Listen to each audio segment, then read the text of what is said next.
What if a simple drive home turned into a nightmare? On a quiet road in Savannah, Georgia, an elderly woman is pulled over by the police, accused of a crime she didn't commit. But when her son happens to be the state attorney general, what begins as an injustice soon unravels into a battle against a corrupt system. How far will those in power go to silence the truth? And will justice ever truly be served? Before we dive in, let us know. What time are you listening to this? And where are you? Drop a comment below. We'd love to hear from you. The night air was thick and humid, clinging to everything like an invisible shroud. Savannah had always been this way in early September, heat lingering long after sunset, as if reluctant to let go of the day. Mabel Grayson adjusted her grip on the steering wheel, her fingers stiff from age but steady from decades of driving these roads. The soft hum of her car's engine was the only sound beside the distant chirp of crickets and the rhythmic buzz of cicadas. She had just finished dinner with old friends at Barnett's Steakhouse, a place she and her late husband used to frequent. Even after all these years, the familiar scent of charred steak and warm bread still brought back memories.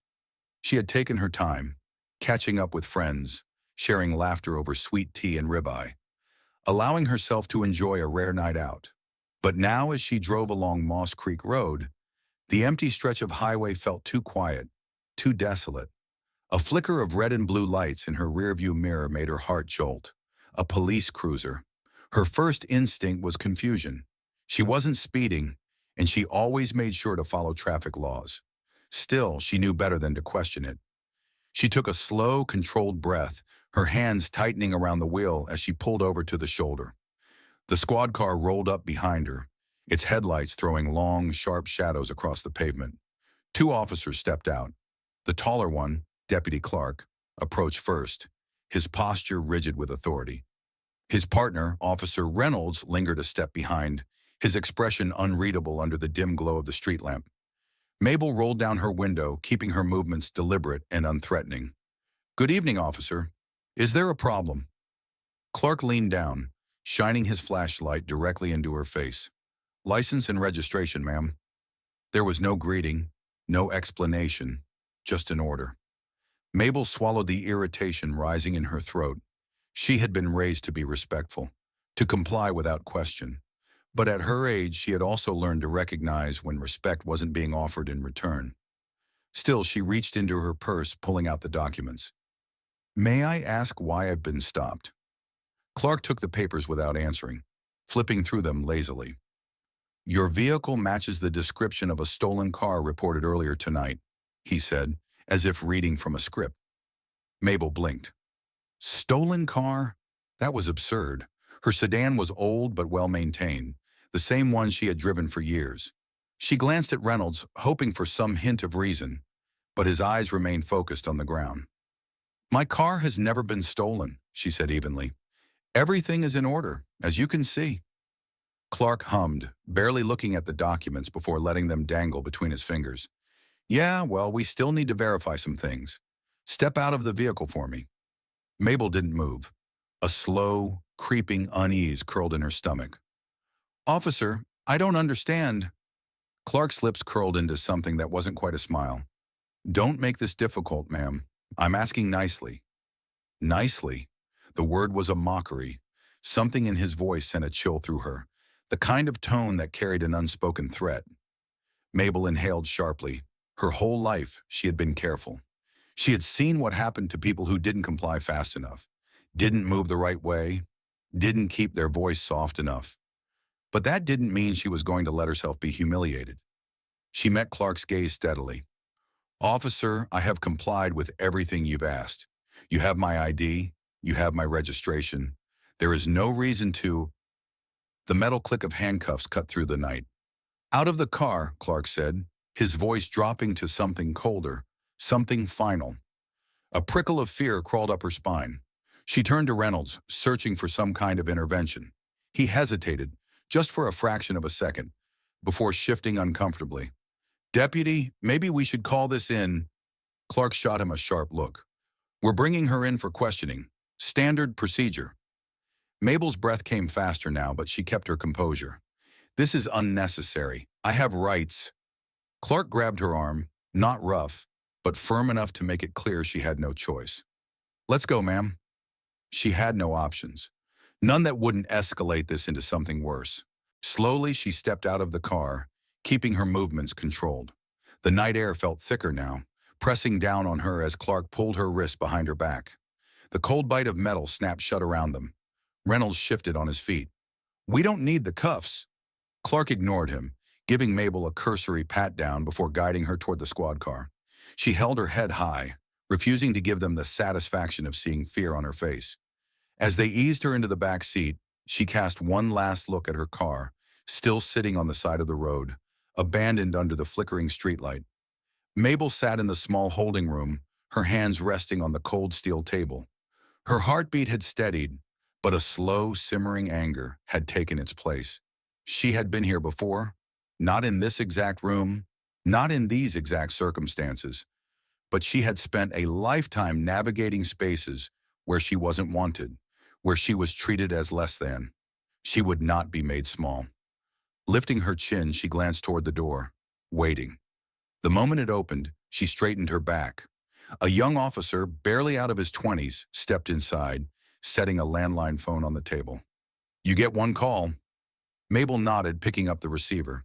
The line rang twice before a familiar voice answered. "Thaddeus, it's me." A pause, then a shift in his tone, sharp and alert. "Mama, what's wrong?" Mabel exhaled, slow and measured. "I need you to come down to the station," she said, her voice steady. There was silence on the other end. Then quietly, Thaddeus asked, "What happened?" She let her gaze drift to the single window where the neon glow of the station sign flickered in the dark. "Just get here," she said. "Now." The room was cold, unnaturally so, as if the air itself had been drained of warmth. The harsh white glow of the overhead fluorescent light cast a sterile, unfeeling glare over everything. The table in front of Mabel Grayson was smooth, metallic, reflecting a faint sheen from the bulb above. She sat still, her hands resting on the surface, fingers lightly interlaced. She wasn't shaking. She wouldn't give them that satisfaction. Across from her, Deputy Clark leaned back against the wall, arms crossed, the shadow of a smirk on his face. Officer Reynolds stood beside him, his stance less certain, hands shifting restlessly at his sides. Clark exhaled slowly, shaking his head. "So," he said, dragging out the word, "who exactly do you think you're calling that's going to make any difference here?" Mabel didn't respond. She simply looked at him, calm, unreadable. The silence between them stretched, thick and heavy. Clark tilted his head, waiting, then chuckled under his breath. "You really think dialing up some fancy lawyer or your pastor or whatever is going to change things? You were pulled over because your car matches the description of a stolen vehicle, ma'am. Standard protocol." Reynolds shifted uncomfortably. He cleared his throat. Deputy..." Clark barely spared him a glance. Reynolds hesitated, then spoke again, quieter this time. "I ran the plates. It's not stolen."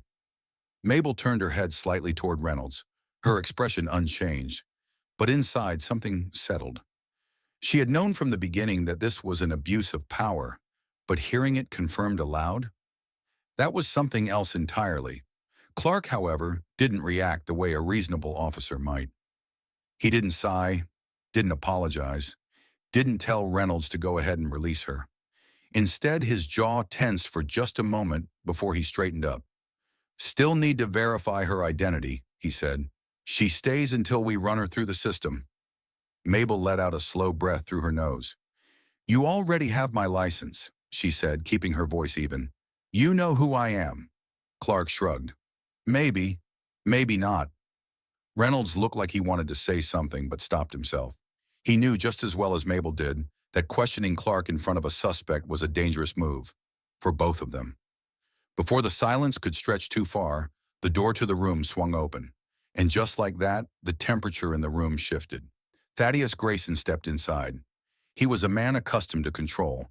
The suit he wore, deep navy, crisp, perfectly tailored, was a testament to his position. But it was his presence that commanded attention. His gaze, sharp and deliberate, moved between Clark and Reynolds before settling on Mabel. He said nothing to her. Not yet. Instead, he turned to Clark, the weight of his authority settling into the room like a storm front rolling in. "What's your name?" Thaddeus asked, his voice smooth, measured. Clark hesitated for half a second before recovering. He squared his shoulders, raising his chin. "Deputy Clark." Thaddeus nodded once, as if storing the name away for later. Then, just as calmly, he asked, "Who's in charge of this precinct tonight?" Clark hesitated again, but this time, the pause was longer. "Captain Jenkins," he finally said. Thaddeus smiled, but it wasn't friendly. "Good, because I'm going to need to speak with him." Clark's eyes narrowed slightly, his jaw tightening. "You can't just walk in here and start making demands, sir. This woman was brought in for questioning." Thaddeus turned his head slightly, looking at Mabel. Their eyes met, and in that moment, something unspoken passed between them. He turned back to Clark. "Questioning for what exactly?" Clark exhaled sharply, clearly irritated. "Her car matched the description of a stolen vehicle." "According to who?" Clark shifted his weight, glancing at Reynolds, who looked anywhere but at him. Thaddeus raised a brow. "Because I just checked with the dispatcher before I came in. No active reports of a stolen vehicle matching her plates." The muscle in Clark's jaw jumped. Thaddeus leaned forward slightly, lowering his voice. "I want to see every single arrest made tonight. Now." Clark's smirk returned, but it was thinner this time. "You don't have the authority to—" Thaddeus pulled out a small leather wallet from his pocket and flipped it open, revealing his credentials. "I am the State Attorney General of Georgia. I have the authority to do a hell of a lot more than look at arrest records." A ripple of tension moved through the room. For the first time since he had walked in, a flicker of uncertainty crossed Clark's face. Thaddeus turned to Reynolds, who still looked deeply uncomfortable. "Officer," he said, "be a good man and fetch those records for me." Reynolds hesitated, then nodded quickly before leaving the room. Mabel, still seated, watched it all unfold. She had always known her son was formidable, had seen him fight battles in courtrooms, had watched him hold his ground in front of men who underestimated him. But watching him now, standing in this police station, forcing these men to reckon with the weight of his power, it was something else entirely. A few minutes later, Reynolds returned, holding a stack of papers. He placed them on the table, avoiding Clark's glare. Thaddeus flipped through them, his expression unreadable.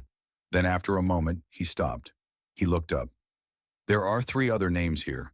3 other black men arrested tonight for— what was the charge again? Suspicious activity?" Neither Clark nor Reynolds answered. Thaddeus exhaled through his nose, shaking his head. "This isn't just about my mother," he said quietly. "This is a pattern." Clark scoffed. "Oh, come on!" Thaddeus set the papers down with a deliberate slap. "Deputy Clark, you're done for the night. Hand in your badge to Captain Jenkins before you leave." Clark's face went red. "Excuse me?" Thaddeus took a step closer, lowering his voice. "You heard me. If you walk out of here with that badge still on your chest, I'll be making a call to the governor's office. Do you understand me?" For a long moment, Clark just stood there. And then, without another word, he turned on his heel and stormed out. Reynolds swallowed hard, looking like he wanted to disappear. Thaddeus took a breath, steadying himself before turning back to his mother. "Are you ready to go home?" he asked.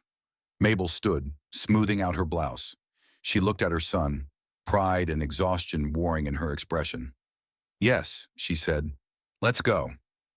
The air inside Thaddeus Grayson's office was thick with tension. The large wooden desk, polished to a near-mirror shine, was covered in stacks of reports and legal documents. A muted lamp cast a soft glow against the navy walls, but there was no warmth in the room.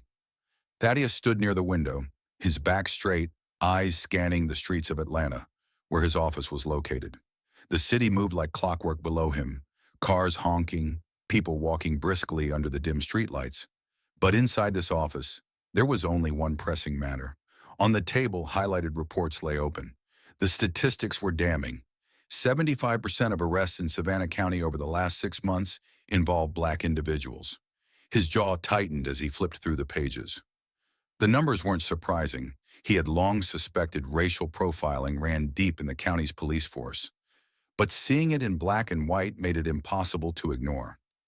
His chief advisor, Miriam O'Donnell, a sharp-minded legal analyst in her late 40s, sat across from him, tapping a pen against her notepad. "These numbers aren't just concerning," she said. "They're systemic." Thaddeus nodded. "We need hard evidence linking Clark's actions to a larger pattern of misconduct. Statistical proof is one thing, but if we don't have a face to put to this, Moore will dismiss it as coincidence." Before Miriam could respond, the door swung open. A uniformed officer stepped in, his presence immediately shifting the atmosphere. Sheriff Calvin Moore. Moore was a man built like an oak, broad shoulders, thick arms, and an expression carved from stone. His badge gleamed under the fluorescent light, but his eyes held no reflection. "Mr. Grayson," he said, voice even but firm, "I hear you've been poking around in Savannah County's affairs." Thaddeus didn't look away. "I'm investigating unlawful arrest, Sheriff. That falls under my jurisdiction." Moore took a slow step forward, removing his hat. "Every arrest made in my department follows protocol. Deputy Clark was simply doing his job." "Was he?" Thaddeus picked up a document from the desk and held it up. "Because from what I'm seeing, that job disproportionately targets black citizens. Would you care to explain why 75% of the arrests in your county involve people of color when they make up less than 40% of the population?" Moore's jaw tightened. "You're cherry-picking numbers." "Am I?" Thaddeus threw the paper down and took a step closer. "Then explain to me why 3 other black men were arrested the same night my mother was detained, without charges, without cause." Moore's face darkened. "We don't profile. If someone's detained, it's because they're a suspect in a crime." Thaddeus let out a dry laugh. "Then you're running the most criminally inclined black population in the country, Sheriff, because these numbers don't happen by accident." The silence between them stretched. Moore's fingers curled around the brim of his hat, his knuckles whitening. "You've made your point, Mr. Grayson," he finally said, "but I suggest you tread carefully. Law enforcement in Savannah County doesn't take kindly to outside interference." Thaddeus tilted his head slightly. "You mean you don't take kindly to accountability?" Moore's eyes flickered with something, anger perhaps, or a warning. "Watch yourself, Attorney General. Not everyone in this state sees you as the hero you think you are." Without another word, Moore turned on his heel and strode out of the office. Miriam exhaled, setting her pen down. "He's scared," she murmured. Thaddeus nodded. "Good." Later that evening, as Thaddeus prepared to leave the office, his phone buzzed. A message from an anonymous number. "Check the local news." He frowned and reached for the remote, flipping on the television in the corner. The local news station was airing a breaking report. Leaked body cam footage raises questions on Savannah County police conduct. The screen shifted to a grainy video. Body cam footage from the night Mabel was arrested. Clark's voice cut through the recording. "Don't make this difficult, ma'am. I'm asking nicely." Then the click of handcuffs, the way he yanked her arms back, the way she stumbled slightly but regained her footing with quiet dignity. And then, the worst part, how Clark smirked as he tightened the cuffs a little more than necessary. The segment cut back to the anchor.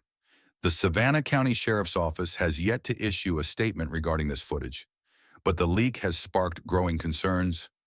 Thaddeus clicked the remote off. His chest felt tight, a mix of fury and something else, something heavier. This was no longer just a legal battle. This was about dismantling an entire system that had gotten too comfortable in its abuse. The envelope was plain. No return address, no markings, just a simple manila folder that had been slipped under Thaddeus Grayson's office door sometime in the night. He held it in his hands, his fingers running along the crease before he pulled it open. Inside, there were several sheets of paper, some printed, others handwritten. The first page made his stomach tighten. "Internal Complaint Report, Deputy Clark." His eyes skimmed over the details. Multiple misconduct complaints spanning over 6 years. Excessive force, unlawful detainment, racial profiling. But the most damning part wasn't just the accusations. It was the lack of action. Each complaint had been dismissed, buried under vague justifications. Insufficient evidence, officer testimony overrides civilian claim. No formal charges filed. At the bottom of the last page was a handwritten note. "Clark isn't the only one. He's just the one dumb enough to get caught." Thaddeus sat back in his chair, exhaling slowly. He had known corruption ran deep in Savannah County. But this was a pattern, a system designed to protect its own, no matter the cost. Miriam O'Donnell leaned over his desk, scanning the papers, her brow furrowed. "Someone inside the department sent this," she murmured. "It's too detailed to be an outside leak." "Someone who wants change but is too afraid to step forward," Thaddeus replied. He tapped his fingers against the folder. "We need to verify this." Miriam nodded. "If even half of this is true, we're not just dealing with Clark. We're dealing with a cover-up." That night, Thaddeus sat in his mother's living room, the soft glow of the lamp casting long shadows across the floor. The house smelled faintly of lavender and old books, a comforting scent from his childhood. Mabel sat across from him, hands folded in her lap, watching him carefully. "You're quiet," she said. He sighed, rubbing his temple. "Because I'm thinking." She waited, giving him the space to continue. Finally, he spoke. "If I push this investigation forward, it won't stop with Clark. It'll go all the way up. The sheriff's office, city officials, maybe even state connections." He looked at her. "This isn't just about justice for you anymore, Mama. It's bigger than that." Mabel's eyes didn't waver. "I know. You also know what that means, don't you?" He leaned forward, his voice lower now. "I won't just be making enemies. I'll be going after men who have built their careers on keeping things the way they are. Men who won't take this lying down." She was silent for a moment before she spoke again, her voice steady. "Thaddeus, I know you want to do the right thing, but understand this. You will be forcing powerful people into a corner, and when people feel threatened, they strike back." He held her gaze. "And if I don't do it?" he asked. Mabel exhaled, shaking her head slightly. "Then nothing changes." For a long time, neither of them spoke. Then Thaddeus straightened. "If I don't do it, who will?" Mabel's lips pressed into a thin line. Finally, she nodded. "Then be ready, son, because once you start this, there's no going back." The press conference was held at the Georgia State Capitol, a calculated move. It wasn't just about Savannah County anymore. It was about systemic failure. Thaddeus stood at the podium, cameras flashing, reporters murmuring as they prepared to take notes. He could feel the weight of the moment pressing down on him, but he pushed forward. "The recent footage that surfaced regarding Savannah County law enforcement is not an isolated incident," he began, his voice strong, unwavering. "It is part of a larger pattern of systemic abuse, one that has gone unchecked for far too long." The murmurs in the crowd grew louder. "In the past 6 months alone, over 75% of discretionary arrests in Savannah County have involved Black individuals. The department has dismissed these numbers as circumstantial. But let me be clear, this is not a coincidence. This is institutionalized racism at work." Cameras flashed. Reporters scrambled to capture his words. Thaddeus continued, his voice rising with conviction. "And it goes beyond numbers. We have received evidence that complaints against officers, like Deputy Clark, were ignored, covered up, and dismissed. This is a department that protects its own at the expense of the citizens it is meant to serve." More murmurs, louder this time. "In light of this, my office is officially opening a statewide investigation into police misconduct, racial profiling, and abuse of power. And I promise you, we will not stop until justice is served." The press room erupted with questions. "Attorney General, do you have proof of the cover-up? How high does this corruption go? What about the Savannah County Sheriff's Office? Have they responded?" Thaddeus held up a hand, silencing the room. "We are not here to speculate. We are here to uncover the truth, and that truth will come out, no matter who it implicates." Inside Savannah County Sheriff's Office, Clark stood frozen in front of the break room television, his face drained of color. The press conference played in real time, Thaddeus's voice echoing through the room. "This is not a coincidence. This is institutionalized racism at work." Clark's grip tightened around his coffee cup. The sheriff's office was unusually quiet. Some officers avoided looking at him. Others exchanged uneasy glances. He could feel it already. The shift, the uncertainty. The walls were closing in. The morning air was thick with unease at Savannah County Sheriff's Office. The usual buzz of officers moving through the halls was subdued. Conversations were held in hushed tones, and the break room television had been left on, playing the latest news updates on the ongoing investigation. At the center of it all, Deputy Clark sat alone at his desk, his badge lying in front of him. His name had been dragged through the mud overnight. The body cam footage replayed across the country, showing him cuffing an elderly black woman without cause. Now he had been placed on administrative leave, a polite way of saying he was being thrown under the bus.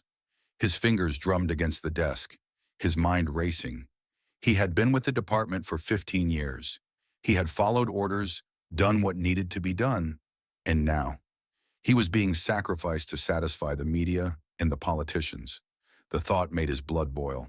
Sheriff Calvin Moore and a handful of senior officers were meeting behind closed doors, no doubt discussing how to contain the fallout. Clark wasn't invited. He wasn't in the room where decisions were being made anymore. That alone told him everything he needed to know. They were letting him take the fall. Later that day, Clark sat in a small diner on the outskirts of town, stirring a cup of coffee that had long gone cold.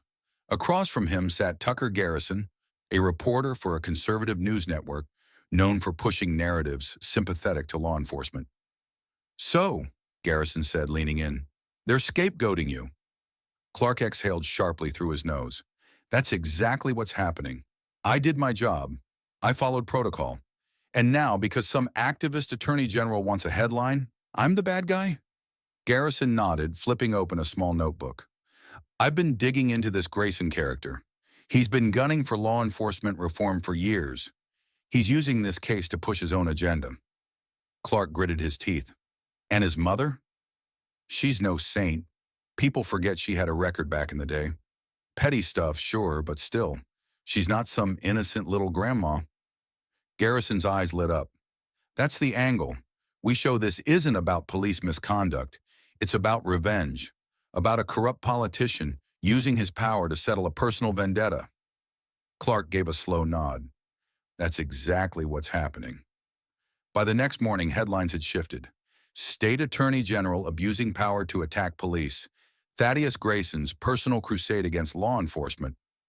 Who really is Mabel Grayson? The criminal past they won't talk about.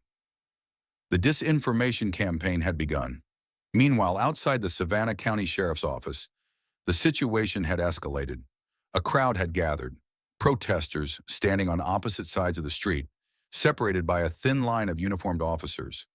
On one side, community members, activists, and supporters of Thaddeus Grayson, holding signs that read, "Justice for Mabel" and "End Racial Profiling." On the other, pro-police demonstrators waving thin blue line flags, chanting about the importance of supporting law enforcement against political interference. Tensions crackled in the air like a brewing storm. Inside the sheriff's office, Moore stood near a window, watching the scene unfold. His jaw was tight, his fingers curled into a fist at his side. "This is getting out of control," one of his deputies muttered. Moore turned, his expression dark. "We have to shut this down before it spreads." He grabbed the phone on his desk and dialed a number. "Get me the Attorney General's office," he ordered. That evening, Thaddeus Grayson sat in his office, a fresh wave of backlash pouring through the media. The pressure was mounting, not just from the police, but from politicians in his own state government. His phone rang. "Thaddeus, it's Moore." He leaned back in his chair, his grip tightening around the receiver. "Sheriff, I think it's time you call this off," Moore said smoothly. "Your investigation is turning into a circus. The people of Savannah don't need more division." Thaddeus exhaled slowly. The people of Savannah deserve the truth. That's what they're going to get. Moore let out a low chuckle. "You really think this is about truth? You're losing control of this narrative. People are seeing you as the villain, Thaddeus. Not me." Thaddeus's jaw clenched, but he didn't respond. "Call off the investigation," Moore continued, "before you don't have a career left." Silence stretched between them. Then Thaddeus spoke, his voice steady. "If you think threats are going to stop me, Sheriff, you don't know me at all." Moore let out a slow sigh. "Then we both know what happens next." He hung up. Thaddeus set his phone down, staring at it for a long moment. The weight of what was coming settled over him. They weren't just trying to fight him politically anymore. They were trying to destroy him. A knock at his office door pulled him from his thoughts. Miriam O'Donnell stepped inside, holding a folder, her face pale. "You need to see this," she said. Thaddeus took the folder, flipping it open. His breath caught.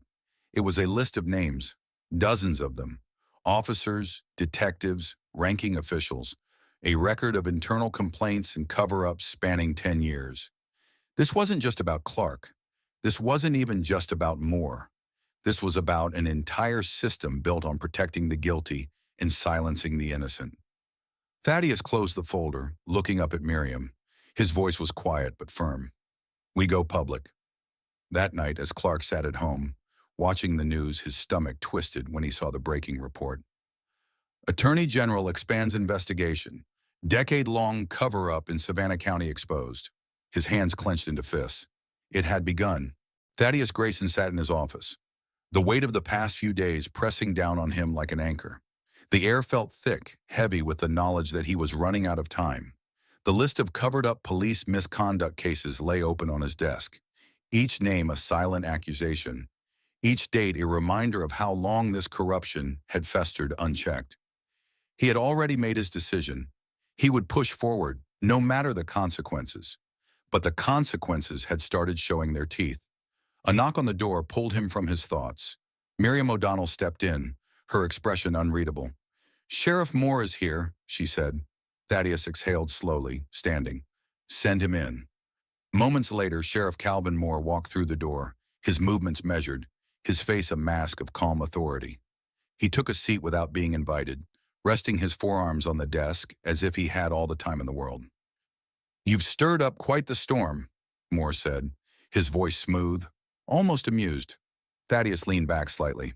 "I didn't stir up anything. I just exposed what was already there." Moore smirked, shaking his head. "You think you're exposing something new? This has been Savannah County for decades, long before you, long before me.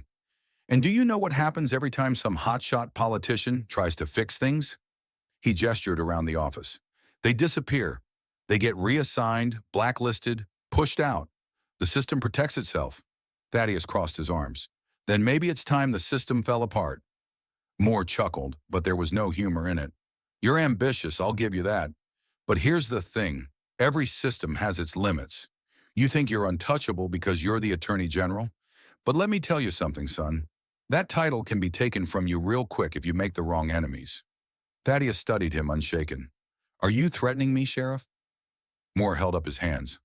"No threats, just reality. Let's be practical here." He leaned forward.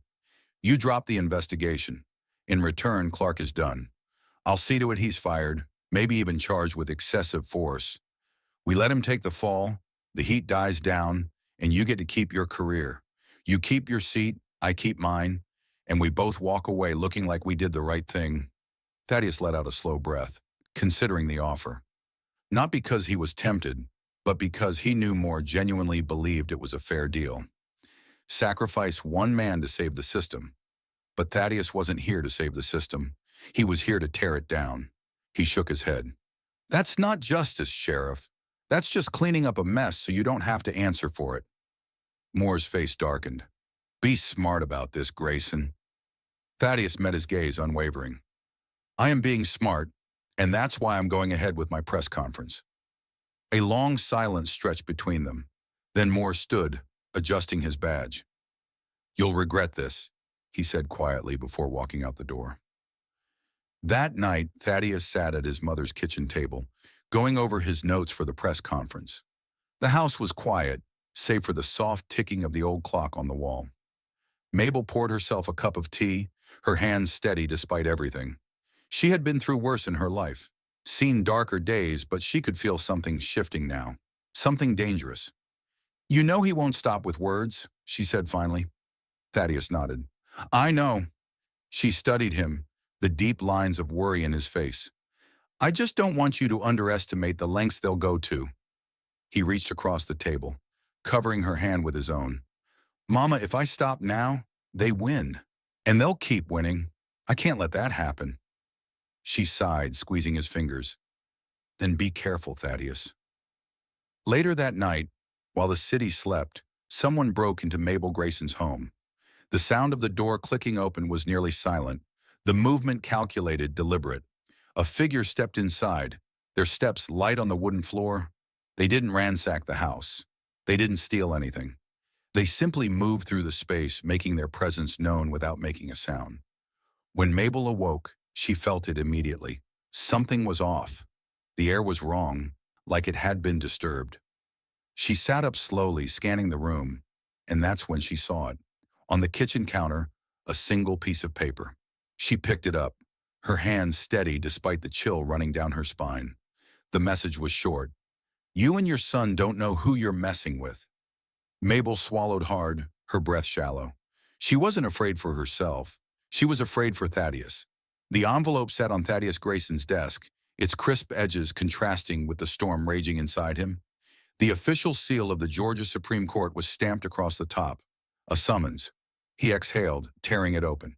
The State Attorney General, Thaddeus Grayson, is hereby ordered to appear before the Judicial Review Committee to answer allegations of political overreach and abuse of power in an ongoing investigation. His grip tightened on the paper. They were coming for him, not with bullets or backroom threats, but with bureaucratic warfare, the kind designed to ruin careers, to silence men like him before they ever got the chance to change anything. Miriam O'Donnell, standing across the desk, ran a hand through her short, dark hair. They want you out of the way, she said, her voice low. Of course they do. Thaddeus tossed the paper onto the desk, rubbing his temples. If they can make me look corrupt, my credibility disappears. No one will believe anything I say about Savannah County. Miriam crossed her arms. So what's the move? Thaddeus leaned back, his mind working through the possibilities. He could play defense, call in favors, slow things down in court. But that wouldn't be enough. They had escalated. Now so would he. We go public, he said.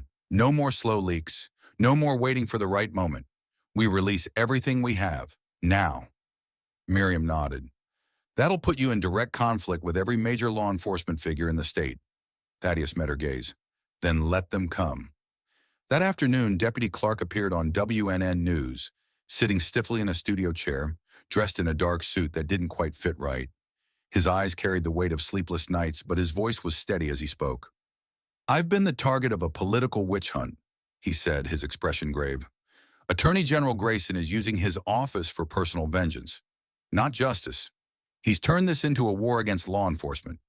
The camera cut to the anchor, nodding seriously. And what do you say to the footage that shows you unlawfully detaining an elderly woman? Clark sighed, shaking his head. That video is out of context. We follow protocol. We had reason to believe that vehicle was involved in a crime. And I wasn't alone. Where's the outrage at the other officers there that night? This is about targeting me specifically because I represent law and order.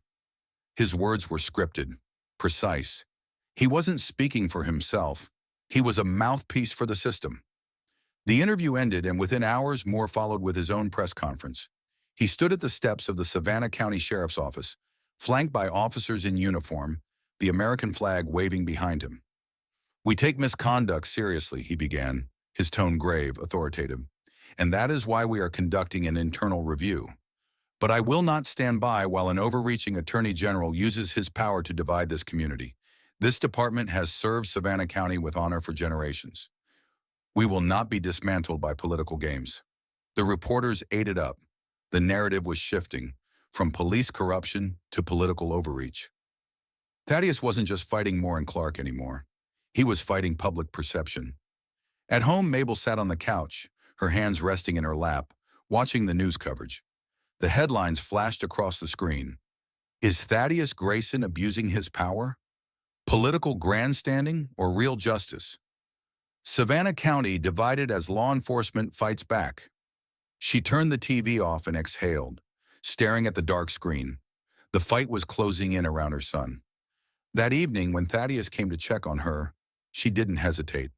Son, she said, I know you're in a war, and I know you want to win. He nodded, rubbing the tension from the back of his neck. I have to. She studied him carefully. You might lose.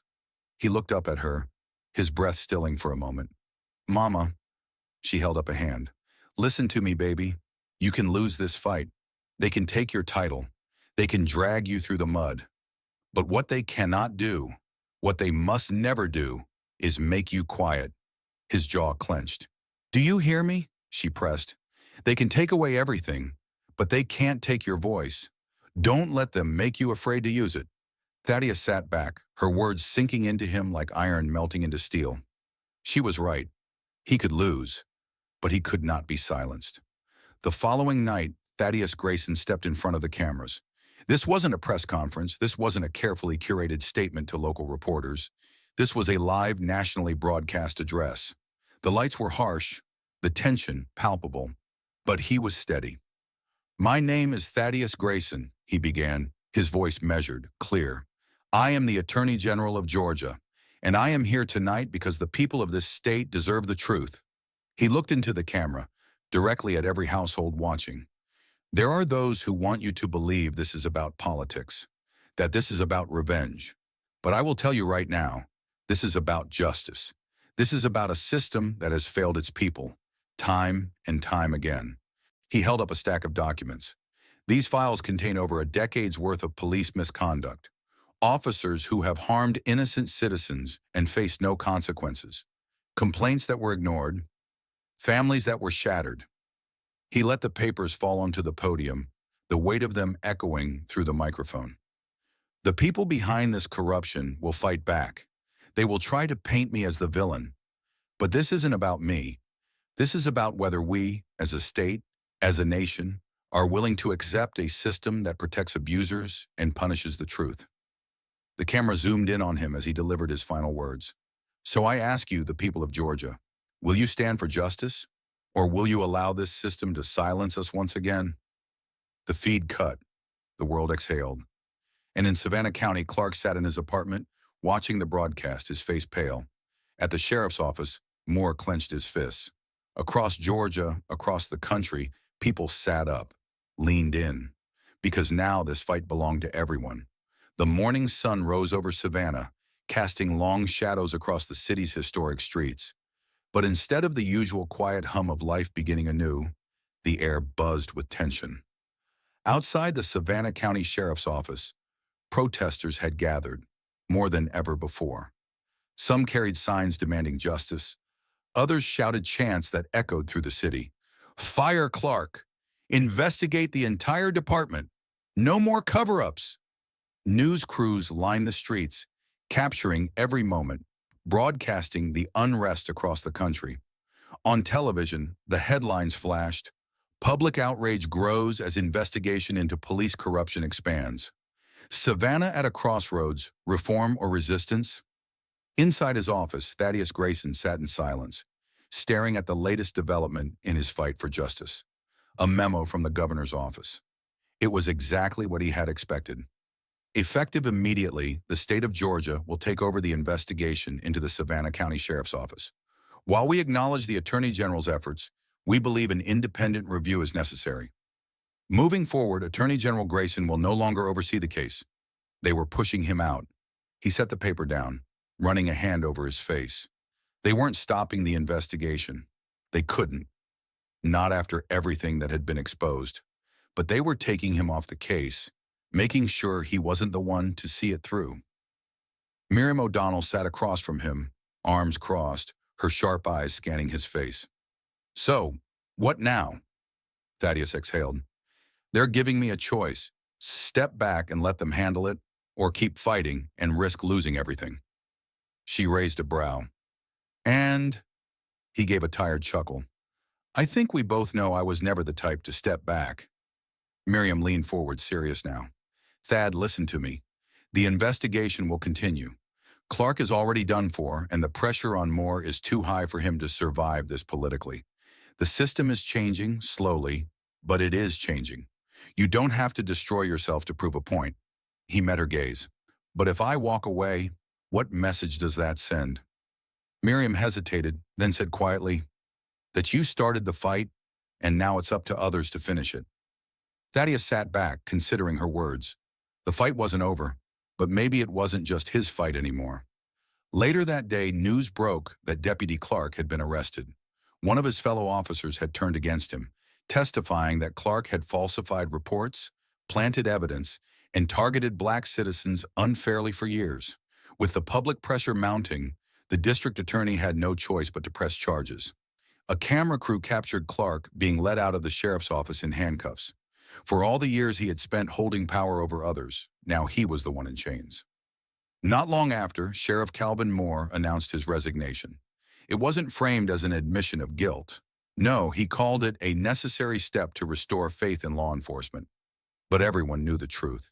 He was stepping down before he could be removed. Yet even with Clark and Moore gone, the system remained.